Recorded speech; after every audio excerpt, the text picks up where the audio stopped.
Hi there, Lindsay here, the Frugal Crafter. Today we're going to take a look at the Derwent XL charcoal blocks. They are they've only been around for a little while. They are a drawing product. They can be used wet or dry, and they're pretty fun. But they may be for you, and they may not, because they're also pretty messy, and I know that that's not for everyone. So let's take a look at them. They come in a tin. You can get these in a set of 6, or you can purchase them individually.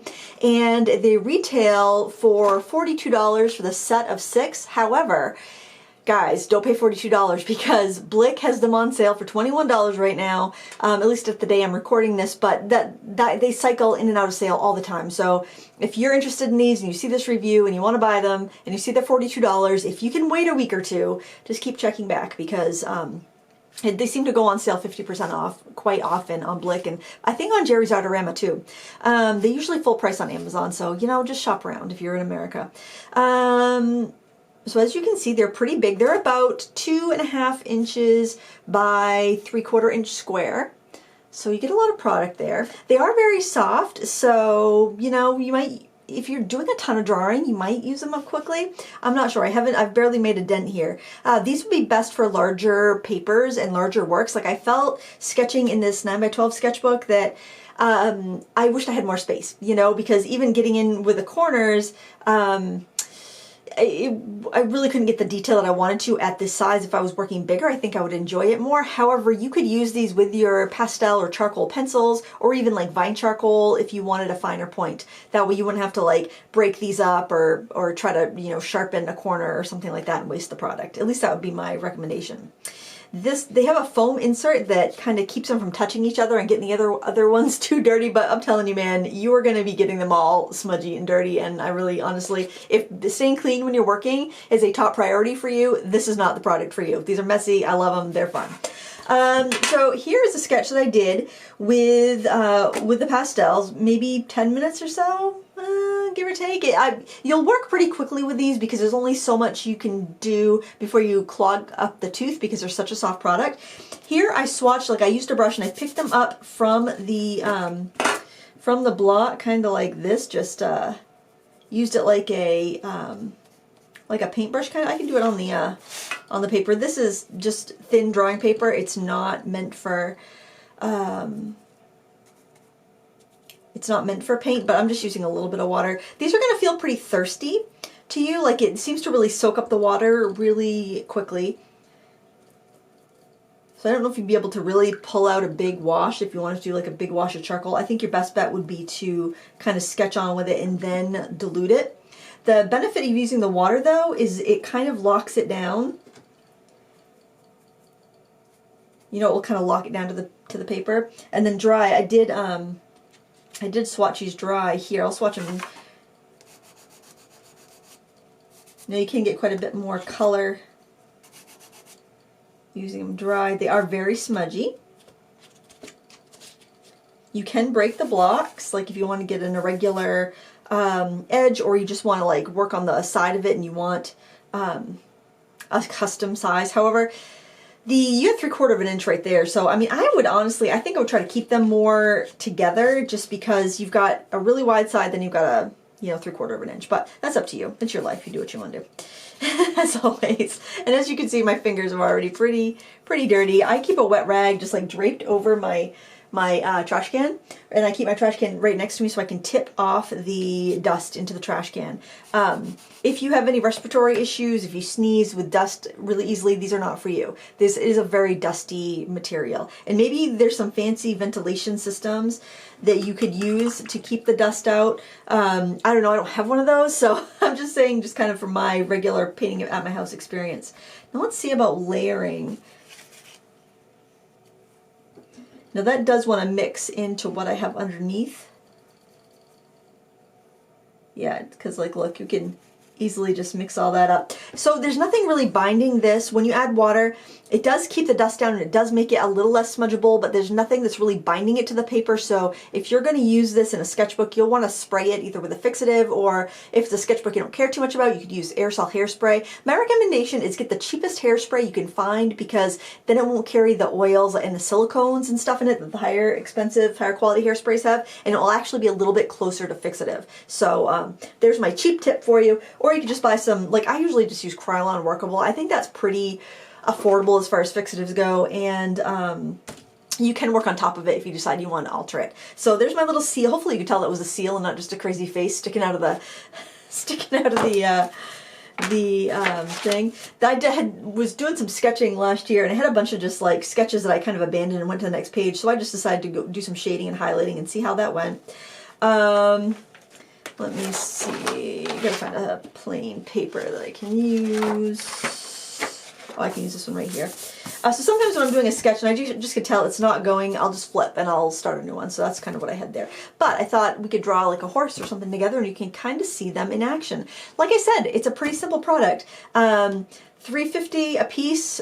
If you get them on sale, $6.99 regular. You know, so just kind of keep that in mind. $21 for the set on Blick. Yeah, let's do some sketching. We'll start with the Sanguine. Lightfastness, on the Blue Wool scale, which is a scale of 1 to 8, 8 being the best, 1 being fugitive, all of the colors except for this one I'm using right here, Sanguine, is an 8 and Sanguine is a 7. So they're a very light, fast product. So if you wanted to do, you know, you got this gorgeous piece of cotton watercolor paper or cotton drawing paper, and you do a beautiful drawing. Maybe you did a life drawing class or something, and you did a beautiful drawing. You could frame that, mat it, frame it, and it's not going to fade on you. And that's nice. You don't have to worry about your work fading. Now you will have to protect it under glass, because you don't want to use plexiglass because it can attract the static charge can attract the dust from the charcoal here. But you know, if you mat it, put it under glass, you're going to be in great shape there for that to last you. So it's, in that respect, I mean, for a light fast product, it's pretty inexpensive. I think if you get them on sale, they're pretty inexpensive. Now they are softer than, say, a Conte crayon. So if you want to go like this is a product I would use with a large pad of newsprint, and I would take to life drawing classes, because you could just work so quickly. And like if I get into this drawing a little bit, I'm like, it's not working. I flip the page, and you know, I don't worry about it. You know, I'm not gonna be obsessed with it being perfect, because it's just so fast to create with. You know what I mean? I'll grab out a little bit of this kind of yellow ochre color. I apologize, I don't know the exact names of these, but there's only 6 of them. So, you know, if you see one color you really want to try out, you can just buy that color. Cons, they're dusty, they're messy, they need fixative. There's only 6 colors. Pros, there's only 6 colors, so, you know, you don't have to, it's not gonna, if you have full set syndrome, you're not going to have to go buy a bunch of things. I know full set syndrome is a thing. It's a thing, you know? It's like, have you ever had that, and since you know there's other colors out there, it's like you must own them, but if they didn't have the other colors, you'd be absolutely fine. I know. It's awful. I have it. I'm with you. I have it sometimes. So when we're to this level and you've got all this dust, there's a couple things you can do. You could add a little bit of water and like lock that dust down, but I want to add a little black to that, so I'm just going to just hold this over my trash can and just tap the dust in there. I try not to blow it because it goes in the air, and this, I mean, I don't think it's a ton. Does it say non-toxic? I don't see non-toxic on here, but in any event, because I do use artist grade pastels as well, I don't want to get in the habit of blowing dust in the air. So I don't. Obviously, you live your life, but my advice is not to blow the pastel dust.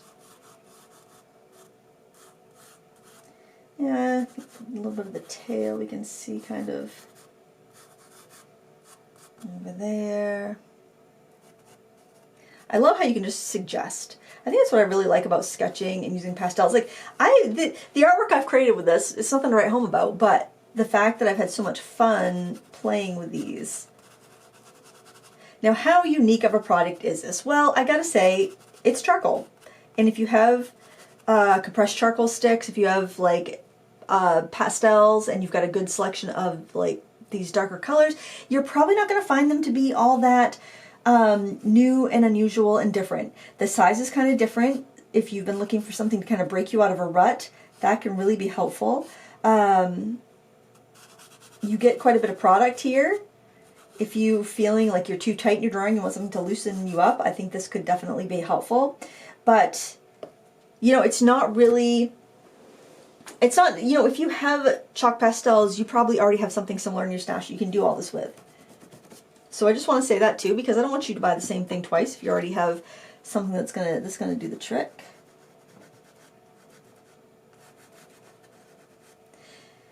These remind me the most, they're much softer than a Conte crayon. They just kind of remind me of like, of chalk pastels more than anything else.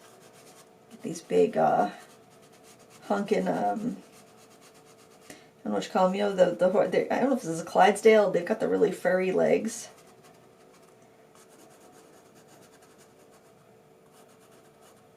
Look, I have the knee a little too low here. That's alright, because I'm just suggesting it. It's like bell bottoms. This funky filly's got her dancing bell bottoms on.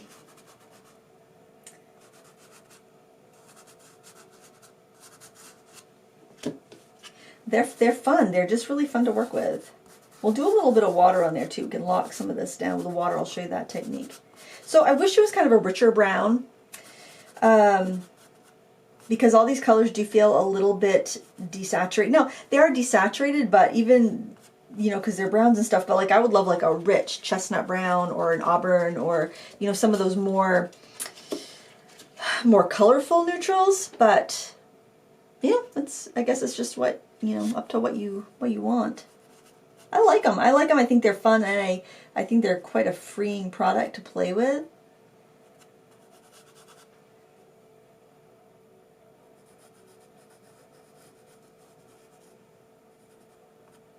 I tend not to talk when I draw. I get kind of like in my own little world, so I apologize if I go, if we get some dead air here. It's just fun. It's fun. I think we all need something like that where we can just kind of check out from the world for a little bit, just kind of relax and do our thing. Alright, so let's say you want to lock this down a little bit. You don't have any fixative or hairspray or anything. Well, you know, let's give a little bit of a, let's see what this one looks like. I think this is kind of like, it's kind of like a greenish brown. I think I'll just do that. So you can use the broad edge. You know, you could use, kind of angle it if you want a wider thing. You don't want to,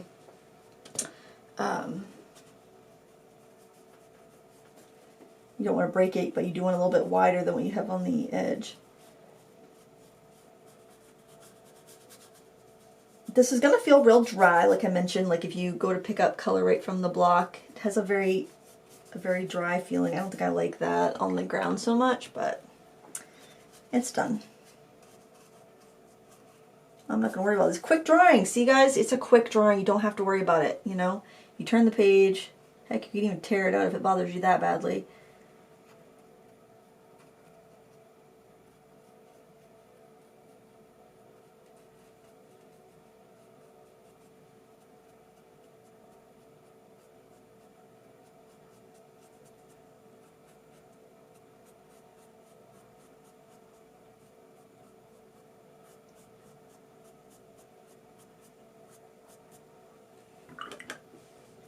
Very dusty though. Besides, also, if you had a paper that had a little more tooth in this, it would control the dust a bit, because it would be able to grab a little bit more of the pigment. So do keep that in mind. Right now, that black is just overtaking everything. But it comes down to personal preference with this. You know, whether it's going to be something that you like or not. Would this be good for coloring in an adult coloring book? Nope. Would this be good for working large in a life drawing class? Yep. You know, I mean, you just gotta look at your needs and see what, you know, what's going to work best for you. I haven't decided if I like the water. I think I like doing the water for like details, like on the seal painting. I use the water on the nostril and the eyes just to kind of lock it down, but I didn't really use it elsewhere, and I liked that effect. Here, I think that it's making everything kind of dark, but also we're on toned paper, so when it dries, it will lighten up a little bit. It's also looking a little darker because once you wet a media, it looks darker. You know how watercolor has that shift, and Also, when you're working on toned paper, like that's going to be pretty much that paper color, but just because it's wet. Like if I wet my finger and I just put a drop on there, that's going to seep in and look a little bit darker. But you can take a look at the swatch again and see what you think. I think of it kind of like as a sketching or experimental material. Obviously, if you want to work on good paper, work large, you could do something with a lot of detail. On a smaller pad like this, you're only going to get so much detail because of the size of the blocks if you're not using anything else with them. I like them. I recommend them if you like this type of product, but I can definitely see how this is not the product for everyone, and some people would be kind of frustrated with it. There's also a similar product that is made by Derwent that I will review at another time. It might be up already, it might not, I'm not sure, I haven't filmed it yet, but you know, things, I'm never quite sure when I'm going to publish things, but the Derwent XL Charcoal, these are less messy. They offer some beautiful granulation, also available open stock. Between the two, I prefer these because these are definitely, I think, are more suited for using them in like washes, like watercolor washes and stuff. And I actually use them in conjunction with the blocks. I used more of the graphite in this picture here, so you know, you can use them together. And that's something too to consider, like mixing your products together and seeing what they can do. Like obviously you can mix your colors together. I got that kind of like cement gray with the white and the ochre and that black mixed together. You know, when it dried to that kind of a cement color. And you can already see that things are kind of lightening up as they dry over here. So it just depends on what you like with anything. And if you have any questions, I'll try to help you. Just let me know in the comments below. But if you like experimental stuff, if you like to work large, I think these might be just a ticket for you. If you like to stay cleaner, work smaller, maybe you don't have a separate art space you're crafting on and you're drawing on your kitchen table, these probably aren't going to be the best solution just because of the mess. If you have little ones that are constantly buzzing around while you're creating, this might be more problem than solution. So know your personality and how you like to work, and it's a different product for you to consider next time you're looking to add to your stash. I hope you found this useful, and until next time, happy crafting. Bye!